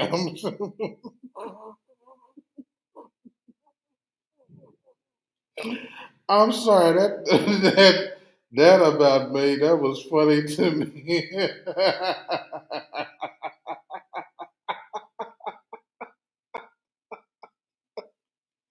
Okay, deliverance is in the house. Okay, I'm like, I've met him. I didn't know that was Bishop Wooden's son. My God, today y'all finna go down. I don't want to go down that route. I just said I didn't know that. Okay, all right, okay, Elder Ravenson. Okay, oh my God, what? Woo! Don't nobody hit me up, but I put that out. No, I did not. I did not. Thank God for quick correction. She is married to Elder Rayford's son, who is, I assume, a member of Bishop Wooden's church. Okay. Oh, okay, all right. It was okay. There was a word that was missing. I missed the comma somewhere in there. Dr. Governor, I apologize. Okay, he said I said Bishop Wooden's minister of music son. Okay, see, there was something missing in that last one that I did not. Okay, all right, there we man. Woo, man. I'm like, what? Bishop Wooden's son? Where did this? Oh my God. Thank God for quick correction.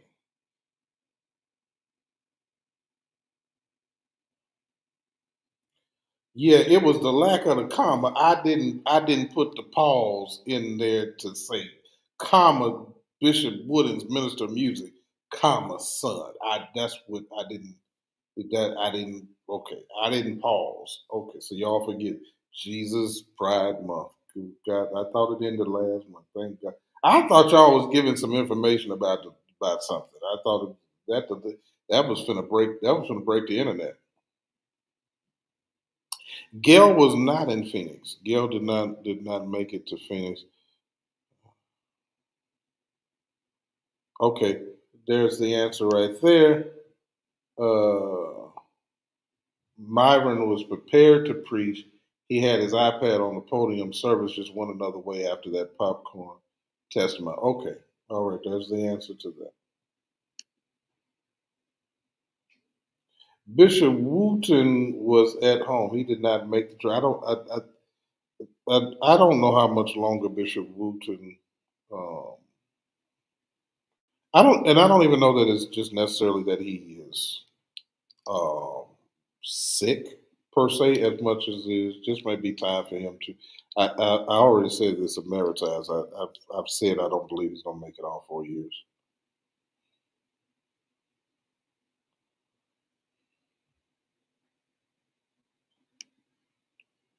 I didn't see the service. Was this at a service? I must have missed this service because I didn't watch all of the services.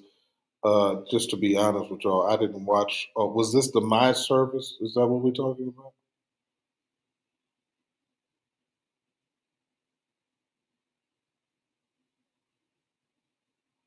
What's that property at his prayer shelter?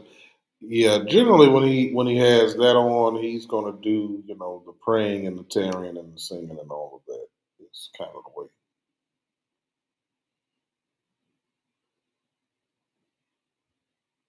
I mean, if you're familiar with flow services, then then you would know.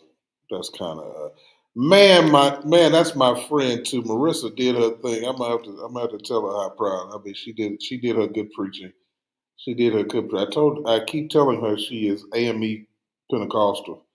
Uh, She did her good preach. She's one of my favorite preachers as well. She's very cool, very laid back, uh, but a preaching machine. I was glad to see her, but again, she's in that circle too. So it's kind of like you know that's you just got to know what that was. But I was glad to see her there, though. I was glad to see her there. She did a good job,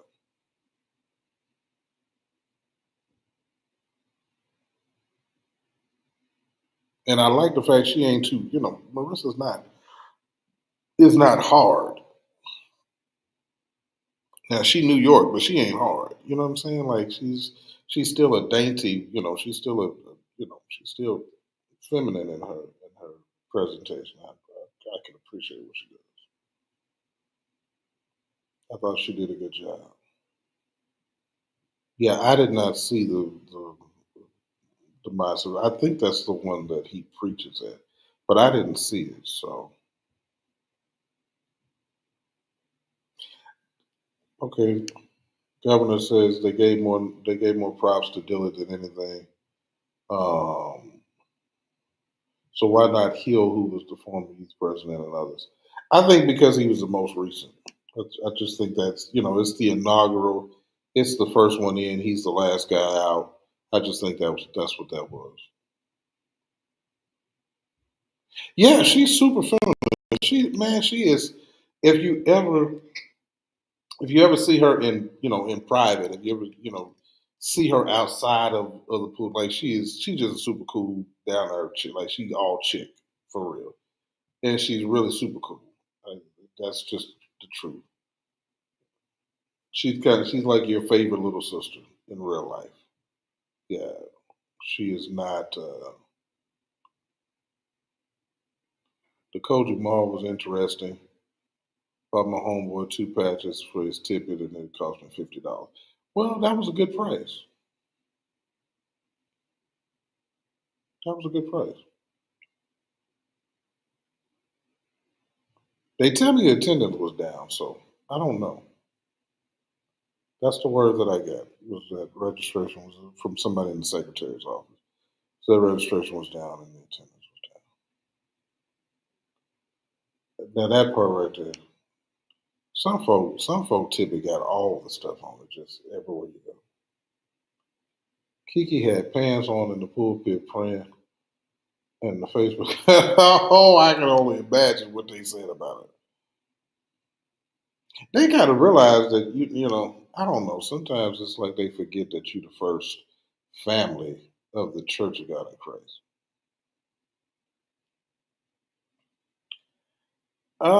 What's the choir pact? I mean, if you're talking about Thursday and Friday night, yeah, but that's because they brought in a lot of the youth, all the youth in on Thursday night. That's what that was about. And then Friday night, I expected it to be. Um, I expected to be on Friday night because so your Nevada people didn't come in until Friday, which I knew they weren't going to do that either because it's a pretty long drive from Vegas to and from Southern Nevada to Phoenix, so they weren't going to come in before Friday. Um, hey, this is Monroe. Good to see you. Surprise! I'm here. Yep. Yeah, Friday was packed, and like I said, I expected that to be a lot of your people. Again, where Phoenix is, like Tucson is a couple hours away. Uh, Vegas is several hours away, so you got to drive several hours away from Albuquerque. So those jurisdictions and those people that would support, they had to come in. They weren't going to come before Friday, so I anticipated Friday to be back. They do need to add the youth in. Yeah, they need to add the youth in right now. Yeah, they need to add the youth in, at least for now. Man, I'm going. I will be in St. Louis. I don't want to be there, but I'm going to be there. Now they did not break records with registration. That's a lie. They stopped that. They did not do. I'm not saying you, brother. I'm not saying you. I'm saying they lied. That's not true. They know better than that.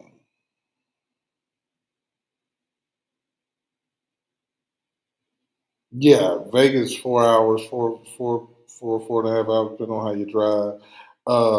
Tucson, yeah, yeah. I just, I expected people to. I expected Friday to be the biggest night, just because, again, you got to have people coming in, and they're not taking off work to go to Phoenix. They just want to do that. You know what? I see people always making the comment about the pandemic. Our numbers were down before the pandemic. That's just true. It's just true. Our numbers were down before the pandemic just because people weren't going. Um,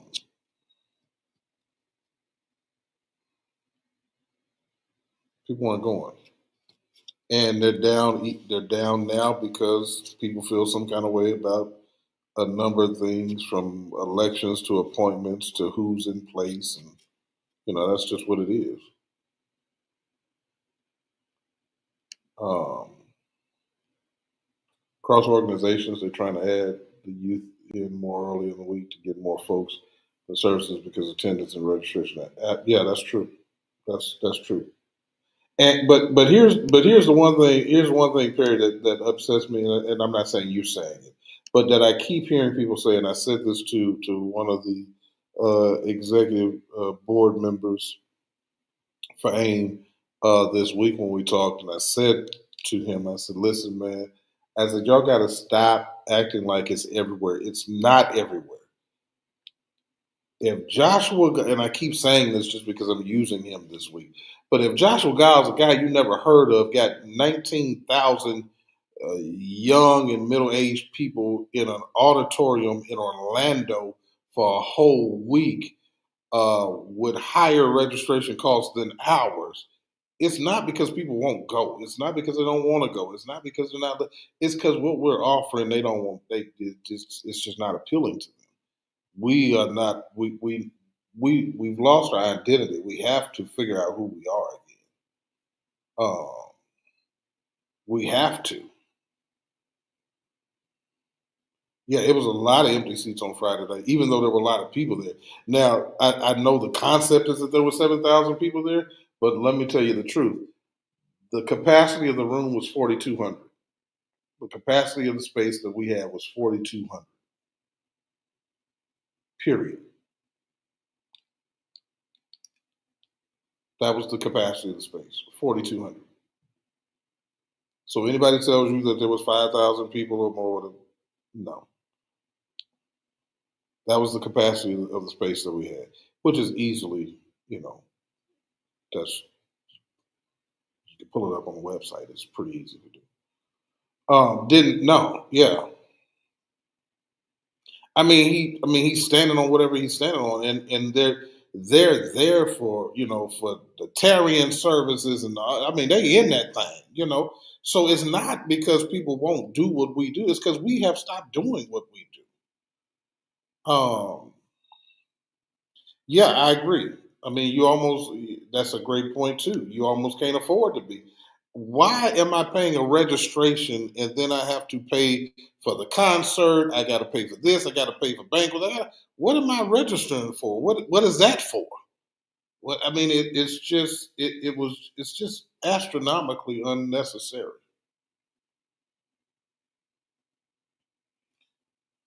Why are we paying to go listen to people sing who are on staff who get a check too? What is that about? We doing too much. When you go to these other people's conferences and conventions, when you pay that registration fee, if you pay the top fee, you paying for all access. You're not paying extra when you get there. They already gonna raise an offer.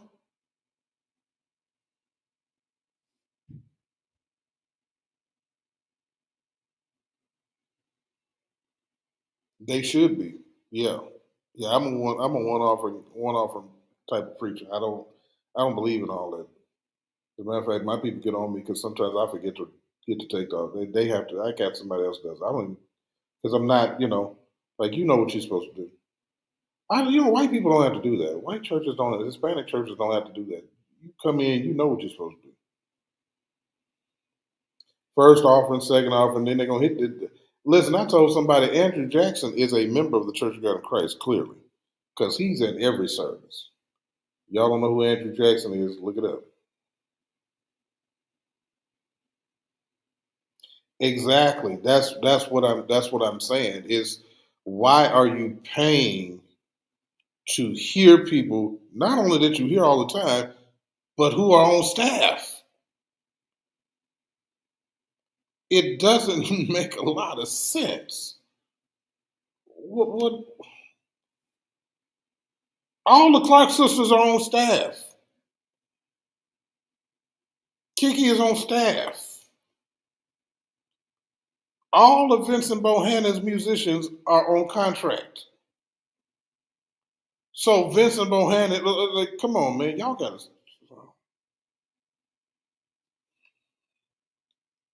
Four offerings: general seed, general revival, fire revival seed. You got a seed every time somebody preach.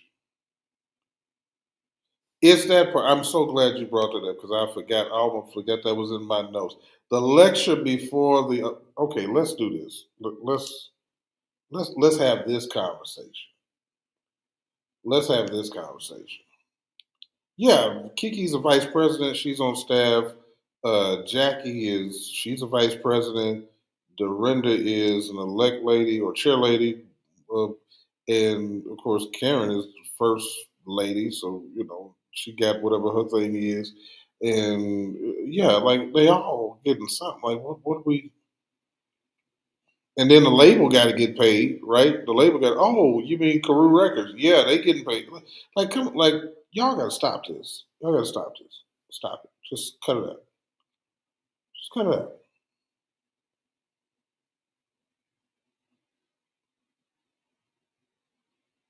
Rita is.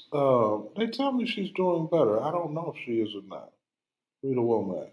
Anybody know?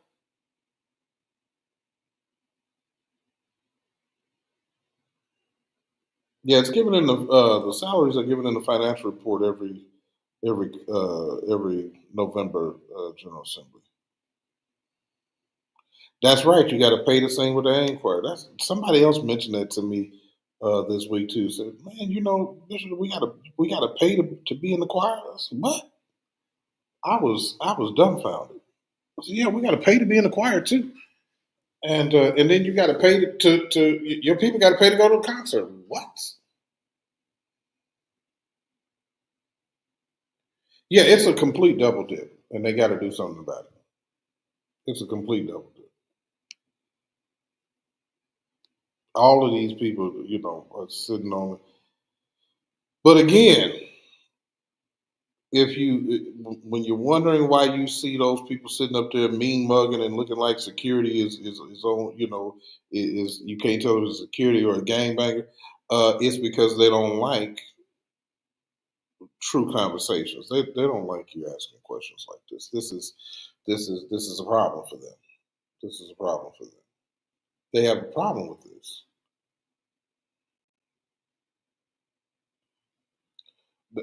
Oh yeah, thank you, Governor. I appreciate you keeping me on track tonight. Now this thing here, she posted a video. Okay, okay, good. She's doing better. Okay, thank you, Ms. Brown. Yeah, she was really sick. Yeah, she was really sick.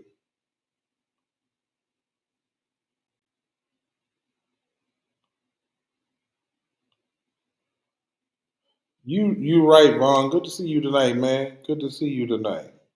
You sure right.